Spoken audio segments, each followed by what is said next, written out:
Okay, thank you guys for coming and taking the time out of your day to be here. My name is Amanda and I'm one of the heads of lecture here at the Uppsala Association for Foreign Affairs. And today we have a lecture in collaboration with the Philosophical Union here in Uppsala. And it has been one of my passion projects to combine philosophy with international politics. So I'm very pleased to welcome Isaac Taylor here from Stockholm University, who specializes in war ethics, and he's going to give us the rundown. So please put your hands together and welcome him up to the stage. Yes, thank you for inviting me to come here. I think on one of the websites, this title of a talk was listed just as How I Learned to Stop Worrying and Love. Full stop. I'm not a self-help guru, so sorry if anyone is here for that and is going to be disappointed. But I do want to talk about war, and I want to begin with an event from Joseph Heller's wonderful wartime novel, Catch-22.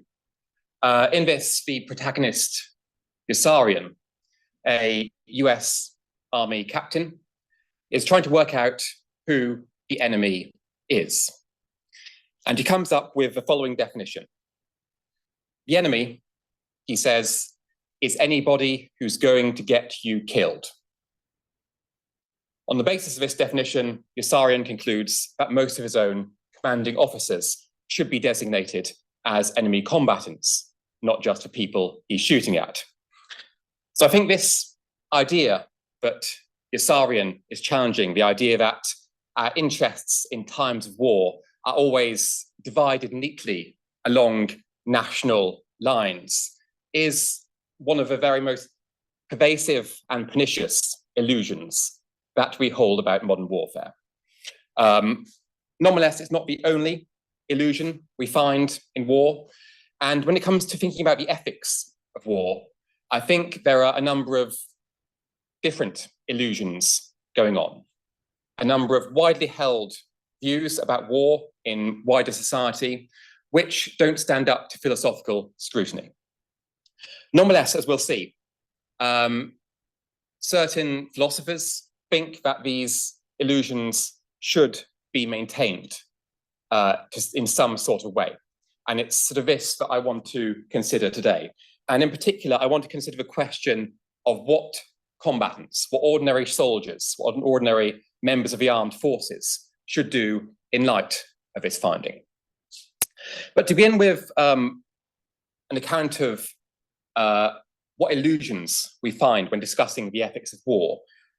Any statement made in public about the ethics of war is likely to involve one or more of these illusions. So here is a statement by the Deputy Spokesman for the UN Secretary General of the UN. This was made in 2024, and it's condemning the attacks on civilians by Russian forces in Ukraine. And this, I think, draws on kind of widely held views about the ethics of war, about what's right and wrong, what's acceptable and unacceptable behavior in war. It's condemning the attacks on civilians, but not condemning the ordinary fighting that goes on between opposing forces. And so I think within this statement, why it gains traction is that it's built on two widely held moral principles. And here they are. First is the principle of non-combatant immunity, that it's impermissible to deliberately attack non-combatants in war. When I say non-combatants, we're primarily thinking of civilians here, right? Although as a matter of international law, non-combatants can include other groups as well. Soldiers who are surrendering, incapacitated soldiers, prisoners of war, and so on. Combined with that, however, is another principle which I'm going to call the moral equality of combatants. And this is not a limit on action in war, not an ethical limit, it's an ethical permission. It says that combatants, soldiers, members of the armed forces, are permitted to deliberately attack enemy combatants, as long as doing so is a necessary and proportionate way to gain military advantage. Now, notice about this, the moral equality of combatants says nothing about the justice which a particular army is fighting for. It's taken as a matter of international law to be permissible to fight in a war if you're a soldier, even if you're fighting for an unjust cause, right? And when we talk about just and unjust causes of war, often it's thought that the primary unjust war is a war of aggression, a war that involves a crossing of an international border by military forces. And the primary just war, conversely, is a war in defense of aggression, a war that tries to stop such aggression from taking place. So those are two principles then, they're widely held, and as I say, they seem to underlie much of international law, including the Geneva Conventions. And a number of things to say about this. I think these are held not just as legal principles, but also as moral principles. It's thought that combatants do something very, very wrong by attacking civilians in a war. One way we could say this is that if you attack civilians, you're attacking people who aren't liable to be attacked, and you are wronging them by doing so. This is thought to be, just a morally bad thing and not just an illegal thing. The reason why the UN criticism gains traction, I think, is that it's not just claiming that what Russian forces are doing is illegal, but also immoral, implicitly, I think. Similarly, with the moral equality of combatants, it's not just saying that as a legal matter, you do nothing illegal in attacking enemy combatants. Rather, you do nothing immoral either. I think this is widely held. Whatever you think about any particular soldiers fighting in a war, we might think that they do no wrong in attacking members of the enemy armed forces. It's war, after all. What else are they supposed to do? That's the first thing to note about these two principles. I think they're taken not simply as legal principles, but rather fundamental moral principles that describe who is and who is not liable to attack in war. It's thought that we wrong civilians, non-combatants, by attacking them, but we do no wrong to enemy combatants. And that's true whether we're fighting for a just cause or an unjust cause.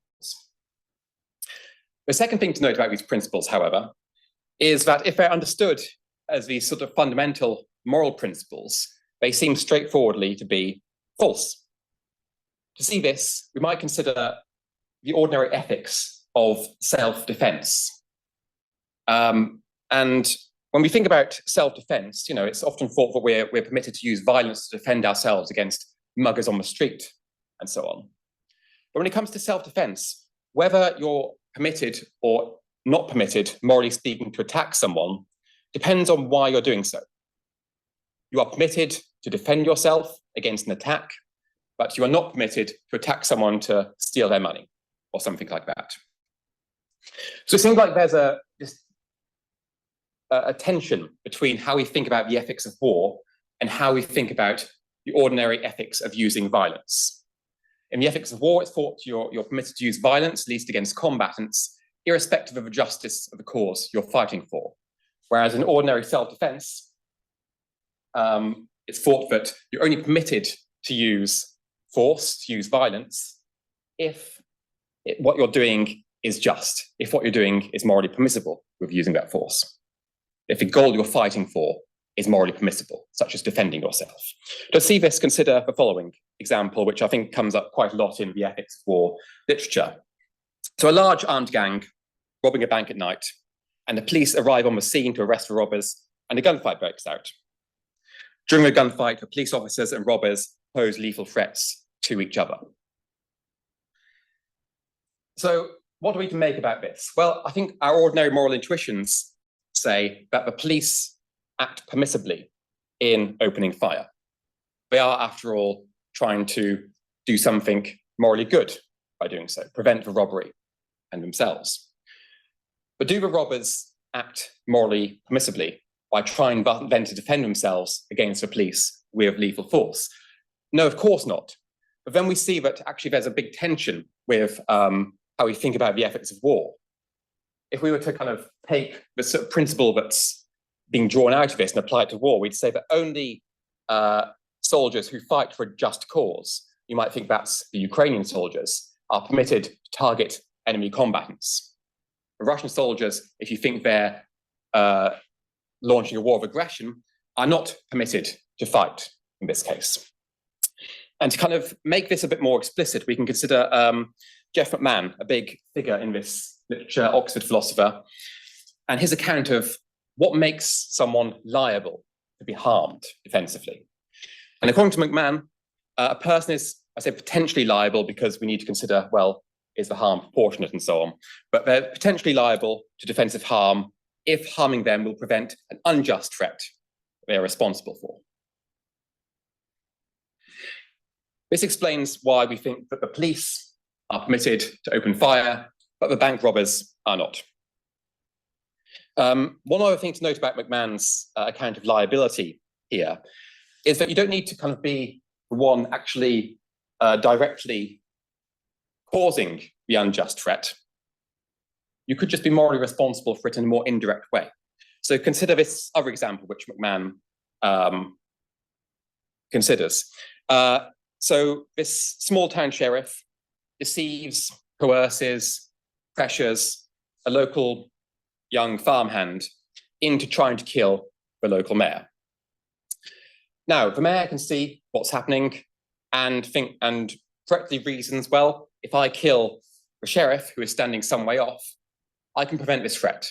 The farmhand will think that they are free from their obligation. So in this case, because the mayor, we might say, is morally responsible for the unjust threat, because the sheriff is morally responsible for the unjust threat that the mayor is facing, the sheriff has made themselves morally liable to attack.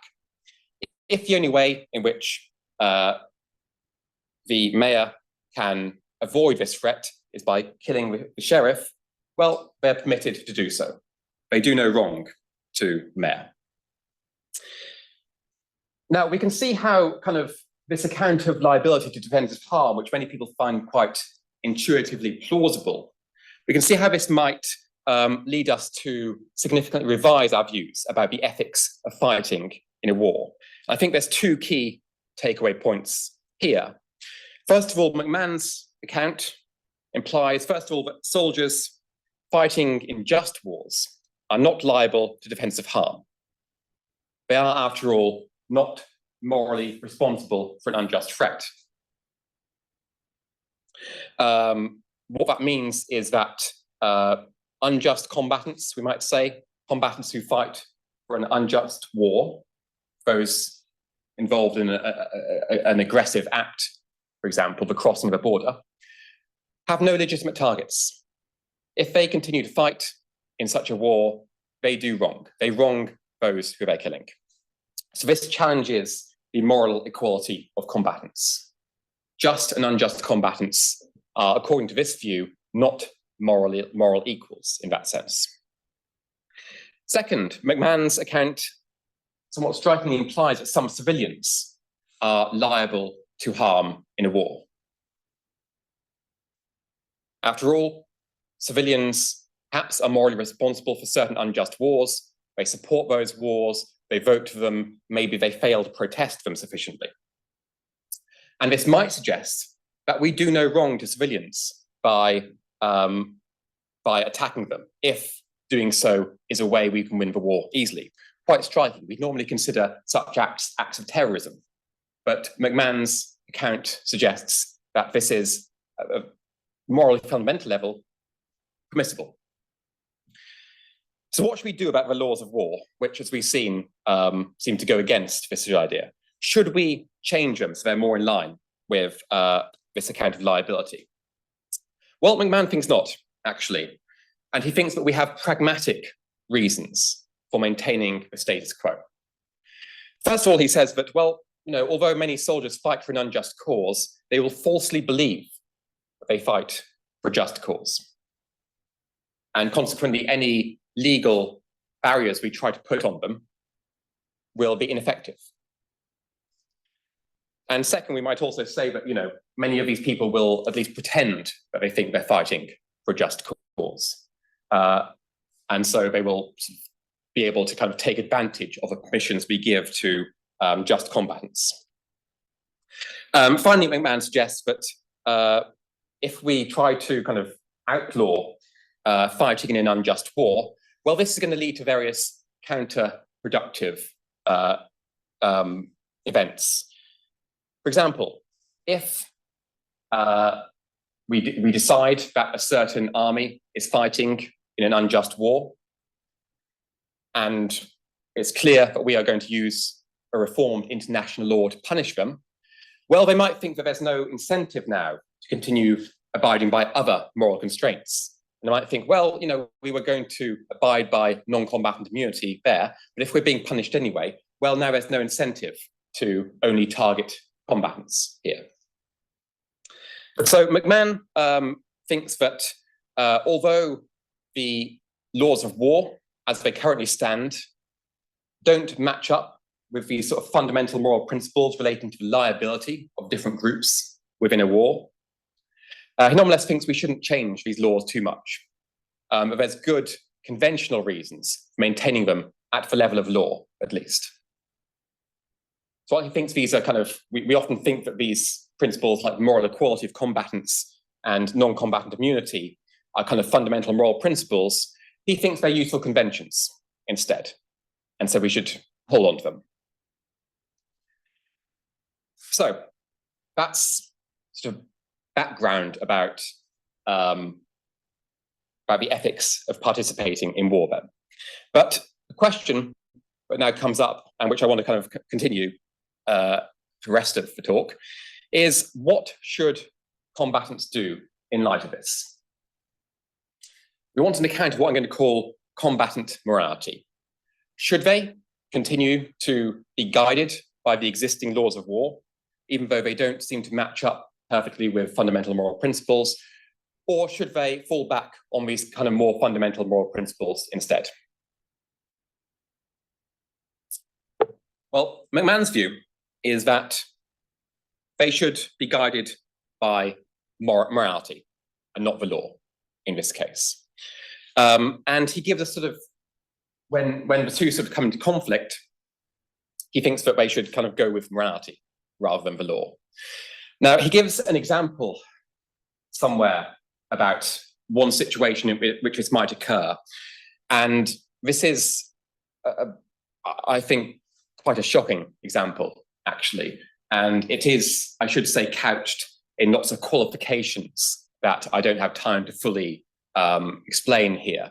But McMahon, seems to think this is going to be a rare occurrence. But the example he gives is, I've just listed it all there. So he says, imagine that a group of just combatants, soldiers fighting for a just cause, are deep in enemy territory, and they've captured some prisoners. Now, they can continue with their mission, which might be a very important mission for the success of this war. But if they keep the prisoners with them, well, those prisoners are going to, cause chaos. They're going to make some noise, blow their cover. They can't release these prisoners, otherwise the prisoners will go and send for reinforcements. So they have a choice. Either we abandon this mission, or we kill the prisoners. Now, international law counts prisoners of war, as I said, as non-combatants, and therefore outlaws the killing, the targeting of them, even in service of a just cause. But McMahon thinks that in this, granted very rare circumstance, when it's morally required that you complete the mission, even at the cost of these prisoners, he thinks it might be morally permissible for soldiers to execute these prisoners on the spot. Quite a striking conclusion. And of course, he says, maybe they should be subject to punishment, maybe they should explain in courts why they did what they did, something like that. But he thinks that, this often what seems to us to be quite a shocking conclusion, but something that seems to follow from his account of liability. These prisoners of war, we might think, are morally liable to be killed because they are morally responsible for an unjust threat, the aggressive war, or whatever it is. Now, Henry Shue, another Oxford philosopher, has offered, I think, some very strong criticisms of McMahon. And the way I kind of understand these criticisms, although he doesn't frame them in these terms, is he thinks that there's a number of different requirements on an adequate account of combatant morality. First of all, he thinks that there should be an epistemic requirement, that an account of combatant morality shouldn't place too demanding epistemic requirements on soldiers when they fight. And he thinks that McMahon's account, McMahon's moralism, as I would call it, does this. If you consider, a soldier trying to apply the principle of liability, they'd have to know all sorts of facts about who they're shooting at. And it may be the case that two soldiers on the opposing side, one of them may be liable, one of them may not be liable. Maybe one of these soldiers was a reluctant conscript to an army fighting for an unjust cause. Maybe the other was a willing volunteer. We might say that, given that the conscript was, in a sense, forced into fighting, they are not morally responsible for this unjust threat, whereas the willing volunteer would be morally responsible. But how is any soldier supposed to gain this information in the chaotic arena of war? So it just seems for Shue to be completely impossible to follow McMahon's moralism here. Second, Shue sort of suggests that the very reasons McMahon has for thinking that we should maintain the illusions as a matter of law are also reasons for maintaining the illusions as a matter of combatant morality. Remember McMahon's views for thinking that we should keep these sorts of principles like moral equality of combatants as a matter of law, is that, well, people will either deceive themselves or they will deceive others into thinking that they're fighting for a just cause. And so any attempt to limit their actions, any attempt to limit the actions of unjust combatants in particular, will be ineffective. Both unjust and unjust combatants will claim the permissions that are granted to just combatants. And Shue thinks that, well, just as people might deceive themselves or deceive others so that they take advantage of a law, he thinks that people might deceive themselves or deceive others in order to take advantage of moral principles that we give them, right? And so he thinks that we can't provide different requirements for just and unjust combatants. People will probably rationalize what they're doing and by claiming that, well, I think I'm fighting for a just cause. And so we have to sort of give the same requirements to both. Otherwise, wars will spiral out of control, become more destructive than they need to be. So that's the second requirement. I call it the neutrality requirement. Third, so what I'm calling the guidance requirements. So Shue thinks that any adequate account of combatant morality must provide guidance that it's reasonable to expect combatants to follow. And we need to be clear here about what we mean by reasonable. And I don't mean reasonable in a sort of moralized sense. It may be reasonable to say to just combatants that they should just quit the army, stop fighting for this unjust cause. But I think Shue is trying to get reasonableness here in a sort of non-moralized sense.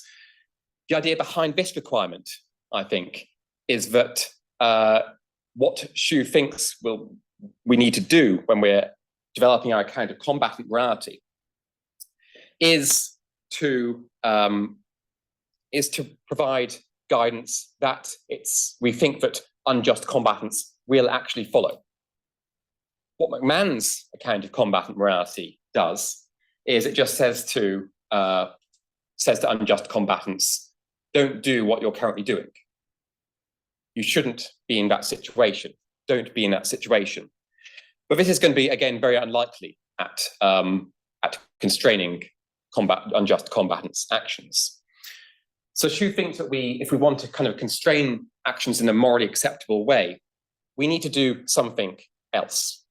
We need to give them different sorts of instructions. And so he thinks, I called his approach legalism, that we should tell combatants they should simply follow the laws of war. Don't try to second guess the laws of war. Don't try to work out what fundamental moral principles require in your situation. Doing this would at least, Xu says, mean that unjust combatants don't target civilians. And so it would at least limit the horrors of war and limit the number of people killed unjustly in war. So it's a sort of, it's giving in a bit to human weakness and error here, I think. So those are the two competitors we have, combatant morality so far. And I kind of want to briefly sketch my own alternative to this now. But first of all, I think I'm going to just outline briefly some lessons that I take from broader moral theory and broader work in ethics. First is that moral rules are pliable. They can sometimes be manipulated to support different courses of action, even incompatible courses of action. We see this in war, where just and unjust combatants take moral rules and might justify their actions by appealing to them. Second, sometimes internalizing moral rules can sometimes make us too intractable. If we think that we're fighting for a just cause, for example, it may be that we become unwilling to compromise, when in fact compromise might be the morally required thing to do. Even when fighting for a just cause, it may be the case that you should stop at a certain point. Maybe you shouldn't insist on unconditional surrender. Most wars end in a sort of messy compromise, and I think we should be open to that. And finally, and my colleague Jonas Olsson in Stockholm actually has written about this, about how sometimes we can induce ourselves to, in certain contexts, believe things that are false. So one account of morality, for example, we might think is utilitarianism. And this says that the morally right action is always the one that maximizes the welfare in society. Now, utilitarians for many, many years have recognized that if you try to apply this principle, or even if you kind of self-consciously focus on this principle all the time, you're not going to live very good lives, and you're probably not going to make the world a better place, even in utilitarian terms, right? You're going to be ignoring your friends and family all the time because you might think, well, there's something else I can do to maximize welfare. I can go help out some charity or something. But at a certain point, that might be counterproductive. And so it might be that although we might be convinced of utilitarianism when we're studying philosophy, perhaps when we go about our everyday lives, we shouldn't have that principle in mind all the time. We should just adopt a sort of morality that says, actually, we owe special obligations to those close to us. We owe special obligations to our family, to our friends. So, given the fact that in certain contexts, we can, in a sense, make ourselves believe certain things that we, in more reflective moments, know to be false, is, some might say, a good way of acting. And it's going to actually help us to achieve certain goals that we really care about. So with that in mind, I come to my own account of combatant morality. And I call it skepticism. Now, you might think that, an alternative, more pacifist version of combatant morality we should provide to combatants, just say, don't fight. It's too morally risky to fight. you always might be mistaken about the justice of your cause. Now, given that I assume most wars are unjust, such a rule might have valuable consequences. It might prevent unjust wars in a reasonable manner. Nonetheless, it had an obvious drawback that it would prevent obviously just wars from being fought. So my view then is that we should, the instructions we should give to combatants as kind of citizens, as philosophers, should be that they should adopt a healthy skepticism about the justice of their cause. And they should only fight if they are very, very certain about the justice of their cause. Otherwise, fighting is morally impermissible. In the many wars where the justice of one's cause is perhaps unclear, muddy, maybe you're kind of convinced one way or another, you just shouldn't fight. You should just be skeptical about this. And to defend this view, we might return to kind of Schu's desiderata. And I think it certainly meets the first one. This principle requires no great epistemic demands for its application. How about the neutrality requirement? Well, this does allow a double standard here. It says that soldiers who are really, really sure about the justice of their cause are morally permitted to fight. Everyone else is not permitted.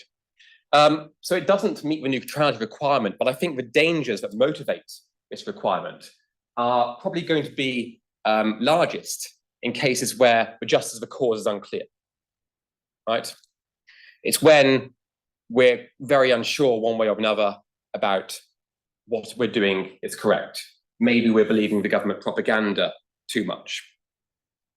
I think in sort of the clearer cases, the clear-cut cases of just wars, this sort of self-deception may not happen so much. And also the sort of lying oneself, pretending that one's cause is just may not look so convincing. So I think although it doesn't meet the neutrality requirement, it at least does something on that front. Now, how about the guidance requirement then?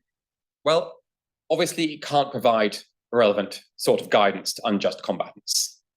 Given that they have already chosen to fight, it doesn't give them anything that they're likely to follow there. Nonetheless, I think that in the kind of combatant morality might achieve other valuable things other than providing guidance in this sense. And to see this, I'm going to go to an insight by the famous Prussian military historian and general Karl von Clausewitz and his famous work on war. Now, Clausewitz, you may be familiar with, he was one who famously said that war is a mere continuation of policy by other means, which is often taken to be a horribly cynical view of war. And if it's supposed to be a sort of normative account of how we should fight wars, it looks downright dangerous. Now, no one actually reads Clausewitz these days, they just know the quote, but I read on a couple of pages once. And there's a very interesting thing that happens on the basis of this. Clausewitz notes that if we start viewing war as a continuation of policy, rather than, say, a moral crusade or something like that, we may become much more open to necessary compromises, and we may become much less likely to continue fighting bloody wars and continuing cycles of violence. He thinks that once you take morality out of war and the emotion that goes with that, the feeling of self-righteousness that one gets from thinking that one is acting in a morally right way, then you end up limiting wars in quite an acceptable manner. So returning to my skepticism then, although the theory does not provide guidance to combatants, what it does do is it robs them of a moral blessing on their cause. And this might, on the whole, one thinks, lead to less bloody, less destructive wars, which are going to end sooner rather than later. Now, of course, this is an empirical point. And as a philosopher, I don't tend to have any special insight into what this is going to achieve in practice. I'm just trying to make a sort of provisional case for this sort of view. But I will say I'm currently writing a book with a historian at the University of Southampton. Her name is Elizabeth Forster, where we're going to try to look in history, in particular, sort of the early 20th century, where we move from this Clausewitzian paradigm of war to a more moralized version that's become prominent in the 20th century. And whether or not this whole thing can be justified might, I acknowledge, depend on certain empirical findings. Now, just to close then, so this skepticism, which I've made a provisional case for, this may look very much like a pacifist theory, right? It says that it tells people kind of not to fight in quite a wide variety of circumstances. And so kind of in closing, I just want to briefly kind of place this within pacifism more generally. There are all sorts of different pacifist theories. And we might first of all make a distinction between individual pacifism and political pacifism. So individual pacifism is the idea that individuals should not fight in wars or should not resort to violence more generally. Political pacifism, which actually I think is taken to be a more influential stream in the pacifist literature, says that it's a theory about institutions. And the idea is we should create institutions which prevent wars. It's not a theory of individual refusal. Now, the skepticism, my theory, seems to be very much on the individual line. It is a theory of individual refusal. Second, we might also distinguish between what's often called contingent and absolute pacifism. So Larry May, in a recent book, sets out a theory of contingent pacifism. And what this means is that not all wars are necessarily unjust and impermissible to fight. He thinks that the sorts of principles that just war theorists come up with, such as non-combatant immunity and so on, the ban on aggressive war, may very well be the correct principles for governing a war. Nonetheless, he thinks that in practice, those principles show most wars to be unjust. Compare that with absolute pacifism, which says that it's just a sort of blanket moral prohibition on warfare. Now, my theory is contingent in the sense that it doesn't rule out all wars being unjust, all wars being permissible. It says that when wars, the guidance it gives to soldiers at least, is that wars that are obviously just are permissible. How many wars that is? Well, that depends on kind of where we put the border of obviousness, and I don't pretend to have a ready answer to that. So that sort of places the theory I've been developing within this sort of map of pacifism. And I also think that the theory can respond to a number of standard objections to pacifism, most notably from Jan Narveson, who's been a long-standing critic of pacifism. So Narveson famously argues that pacifism is incoherent. It says that people have right against being the victims of violence, but at the same time denies them the means to enforce that right, which ultimately has to be through violence. And he thinks that just the idea that we have a right, but we can't enforce that right, is completely incoherent.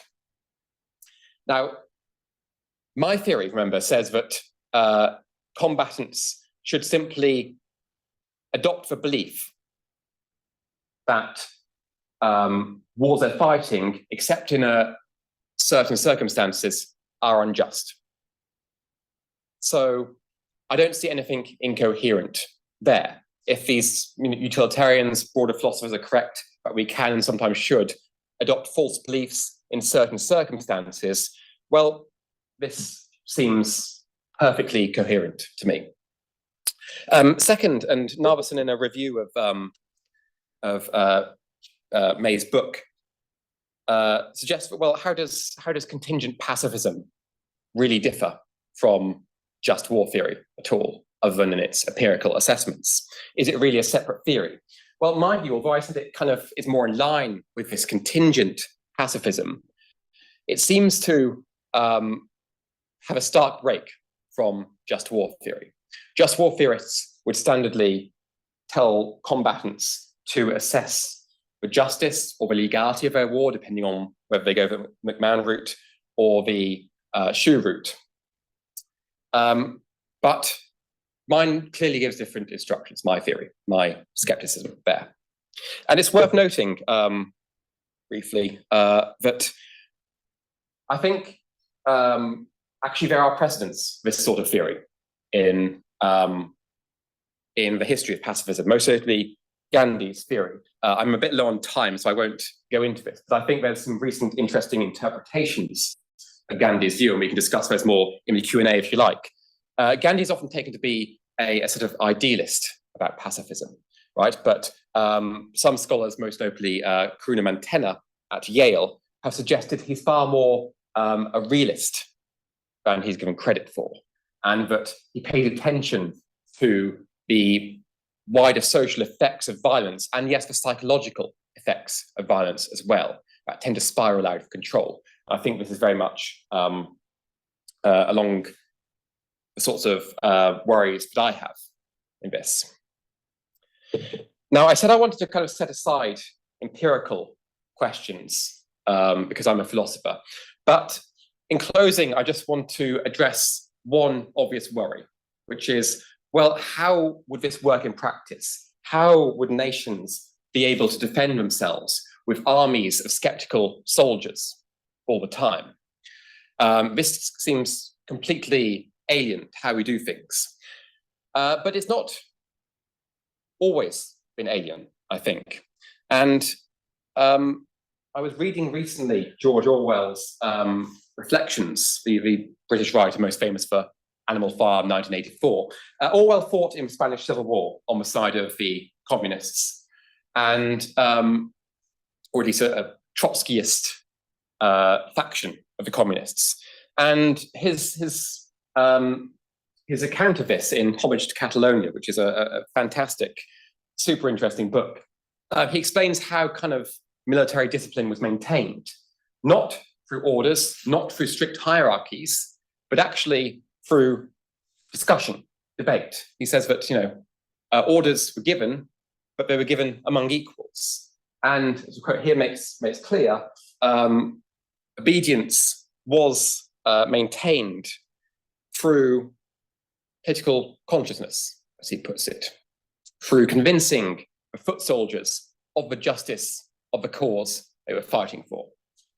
So this idea that skeptical soldiers can't be any use to nations is, I think, false.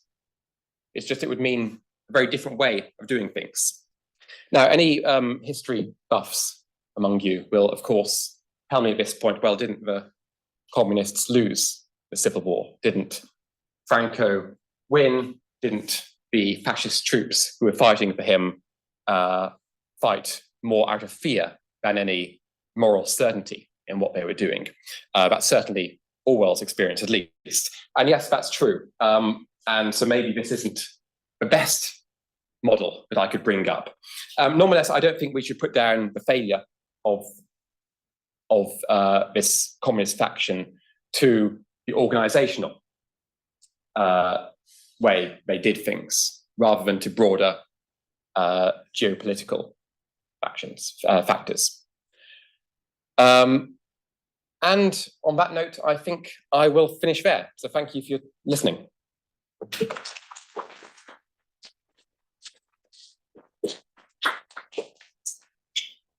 Shall I do Q&A? Two questions. Sure. Yes, I was wondering this based on like two base morality and legalism. Which one of those you feel is most, well, obviously legalism is most used in defense today.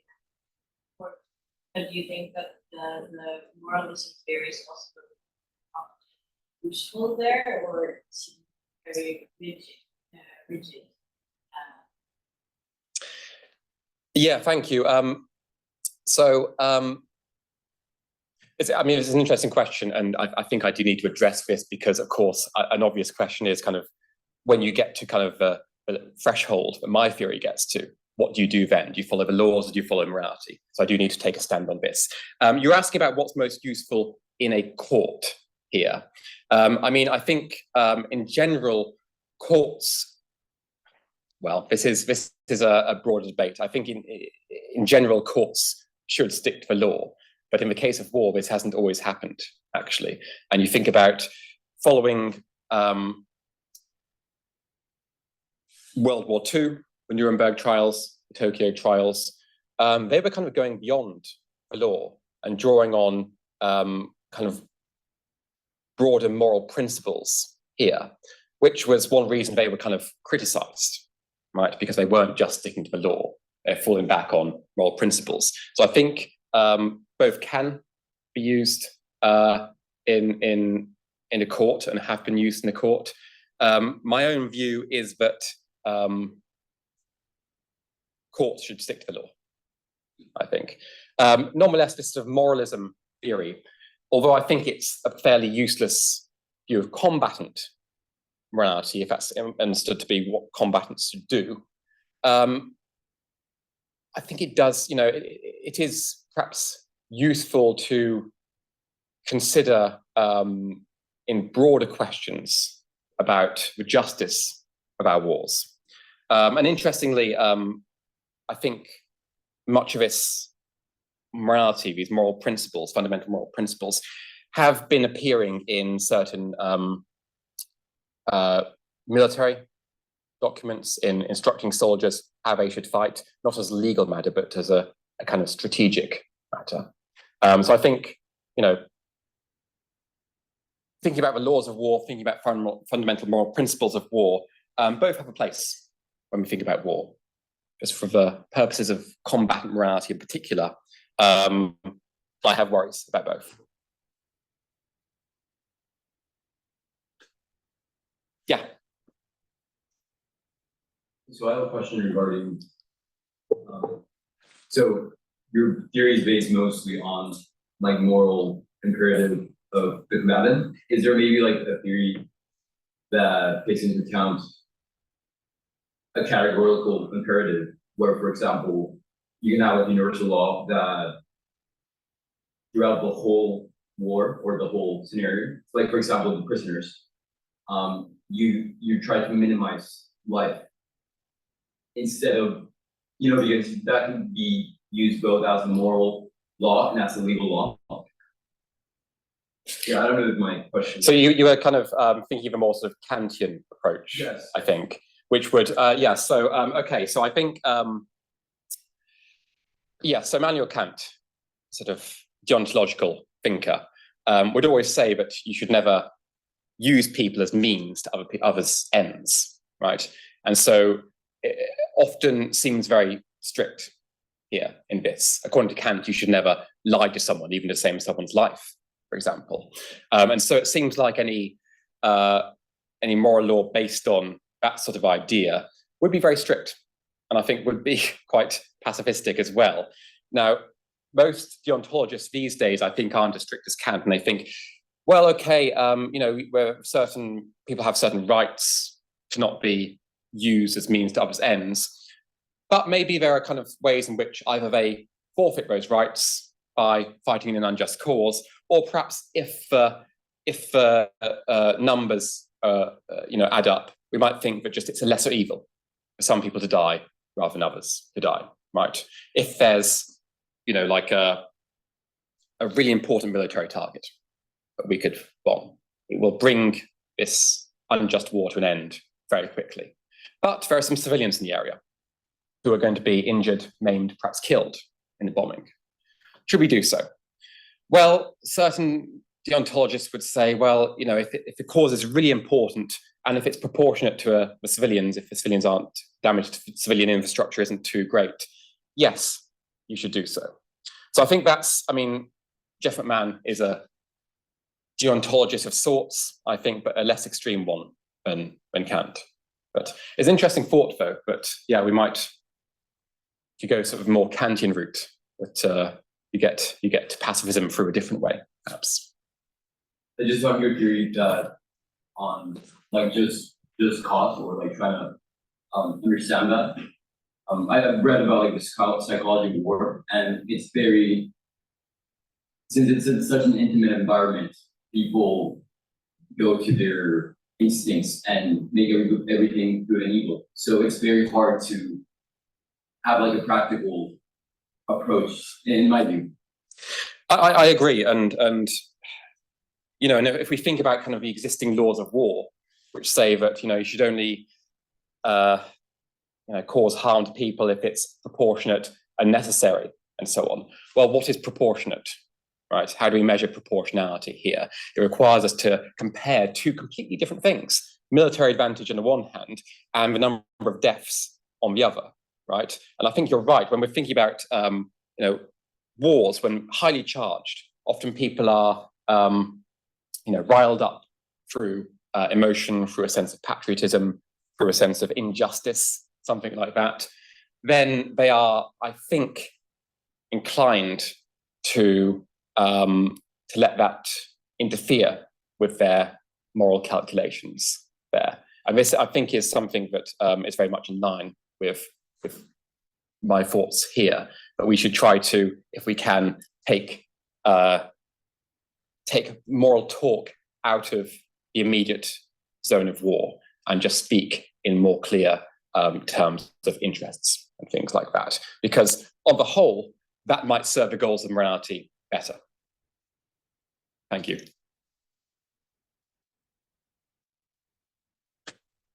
Yeah. Yeah, I agree that very it's not to put on, but there's also if there, just in relation to the actual rules of warfare, if there's any interest in doing changes to it based on how it doesn't move, because it's very based on Western just for theory.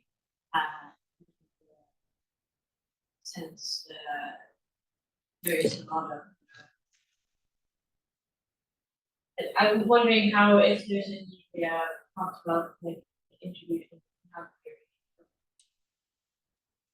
as well. Introducing what theory, sorry?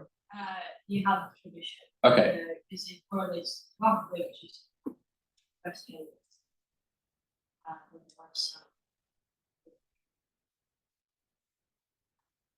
Yeah, I think you're right, and I don't know much about that, but I have been, as I say, working with a historian of modern China, and interestingly, there's, I mean, quite earlier on than Western just war theory, which really starts in kind of the Middle Ages, although certain precursors. You find a whole different tradition, which looks very much like just war theory in kind of Confucian China, right? This Confucian element. That kind of lost prominence, I think. And in China, in particular, it was only kind of after certain academics, certain intellectuals went away, got PhDs at US, British universities, and came back to China and brought with them these ideas of Western just war theory, that kind of just talk about war in terms of just and unjust wars, again, became popular.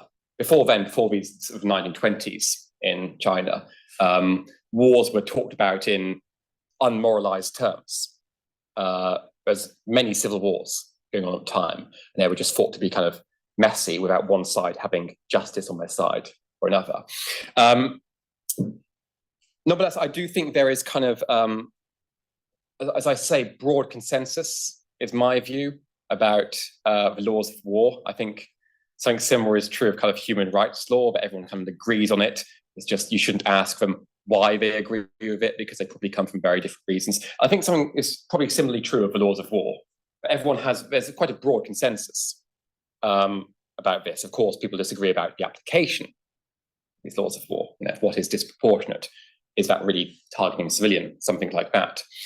But as I say, I think, yeah, the existing laws of war, as stated, seem to attract wide consensus and seem to be compatible with a number of different traditions going on there as well.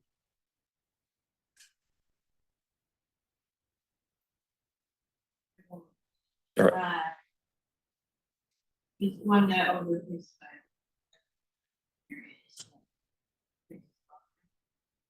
video.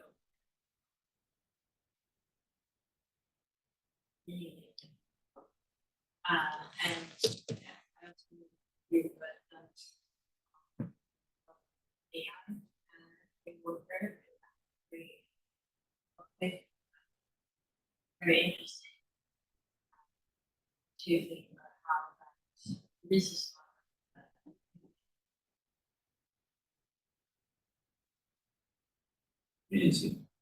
Agency. and how that relates to a lot of Yeah, good. It's a scary topic. So yeah, AI in warfare militaries around the world are looking into AI, and it's thought within a few years they will be able to develop weapon systems which can select and engage targets in a warfare without any direct human oversight. Something approaching this, I think, is being used by Israel at the moment, by the way. Now, in a famous paper, the Australian philosopher Robert Sparrow offers an objection to this, because you might think that, at least in one sense, this is a good thing. Robots fighting our wars for us. Well, that would mean that we don't have to send our own soldiers to get killed and maimed. Also, robots don't feel things like fear, hatred. And so it seems like they could be programmed perhaps to better meet the laws of war, better stay within the constraints of the laws of war, such as proportionality and necessity and so on. Nonetheless, would there be anything wrong if we deployed an army of robots that could perform better than an army of humans? Sparrow thinks yes. And the example he gives is the following. Well, imagine that an autonomous weapon system of this sort targets a group of surrendering soldiers. And it kills all these surrendering soldiers. If a human did that, that would be described as a war crime, right? Now, the question is, who do we hold responsible for that massacre? Do we hold the commander who launched the system? Well, maybe they didn't know what the system was going to do because it's fully autonomous, right? Do we hold the programmers, the designers of a system responsible? Well, if it's going to be a sort of machine learning system that kind of writes and rewrites its own code, then that seems problematic as well, since the designers or programmers perhaps couldn't see what would ultimately happen when these systems were deployed in a dynamic, confusing environment of war. So Sparrow comes to the conclusion, well, do we hold the system responsible? Sparrow thinks that it's not the sort of thing that you could hold responsible. We only hold humans responsible, right? So Sparrow thinks the answer, unfortunately, is nobody is responsible. And he thinks that's very problematic for a number of reasons. On the one hand, for very instrumental reasons, he thinks that if no one's being held responsible for massacres, for war crimes, then there's no incentive to prevent them. But he also offers a sort of more what he describes as a Kantian kind of view. And he says that it's important to show respect in warfare. And yes, we should show respect even for our enemies who we're trying to kill. That there should be someone who is morally responsible for the for their deaths when they're killed. There should be someone who can be held responsible for pulling the trigger. There should be someone who can answer to the victims' families when they come. And he thinks the problem with autonomous weapon systems is that there is no person who fills that role. Now, I don't know, would you rather be killed by a human, perhaps for very questionable moral reasons, or would you rather be killed by a robot in a warfare? I don't know. Anyway, that's Farah's view. It comes down to responsibility, and it undermines responsibility there. Is there anyone working on codifying this into international law? Yes, I was actually involved in negotiations at the UN level, where we're trying to come up with some sort of treaty or legal instrument for governing autonomous weapon systems in this way. At the moment, it's going very slowly because of disputes about, well, what really is an autonomous weapon system? What do we really want to rule in, and things like that. And there's all sorts of questions going on about, when does responsibility cease? In what sorts of systems does it cease? Are you guys using the same framework that the EU has for foundation models or like AI in general? Yeah, I mean, so responsibility is a big thing there, and I think that's in the EU and more broadly, responsibility is a kind of a big concern. I mean, the principle, there are certain guiding principles about what such a legal instrument would look like at UN level, even if there isn't a kind of binding treaty yet. And I think these are very much in line with kind of AI ethics principles elsewhere.